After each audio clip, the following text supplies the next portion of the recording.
Okay, hai Encik Aziz. Hai Lina. So, untuk cuti sekolah, percutian cuti sekolah, ada package-package menarik tak bawah RM1,000? Okey, kalau bawah 1,000 kejap saya fikir. Okey, kita ada package Hat Nyai lah. Kalau Rina nak tanya, package yang bawah 1,000 kita ada Hat Nyai, iaitu 588 sahaja untuk 4 hari 2 malam di Hat Nyai. Tapi bagi harga 58 bagi Rina agak mahal lah untuk baru bekerja. Ada apa ni, cara lain tak untuk dapat yang murah sikit? Okey, kalau baru bekerja tak boleh dengan harga 588 sekejap saya fikir. Okey, kita boleh bagi harga rendah sikit tapi Rina perlu bawa ramai sikit lah.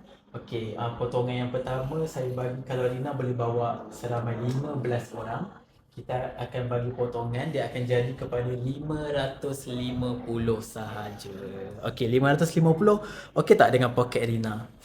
Kalau nak bawah lagi? Nak bawah lagi sekejap tadi dah 588, kemudian kita bagi 550. Sekejap saya fikir-fikir. Okey, boleh lah, ni last choice lah saya bagi. Kalau Rina boleh bawa 20 orang, kita bagi 538 sahaja. Oh, murah kalau Rina bawa kawan-kawan nanti lah. Betul. Okay, untuk package ni apa lagi tempat menarik? Okey, package ni kita ada banyak tempat tarikan utama dia. Kita ada Makro Hat Nyai.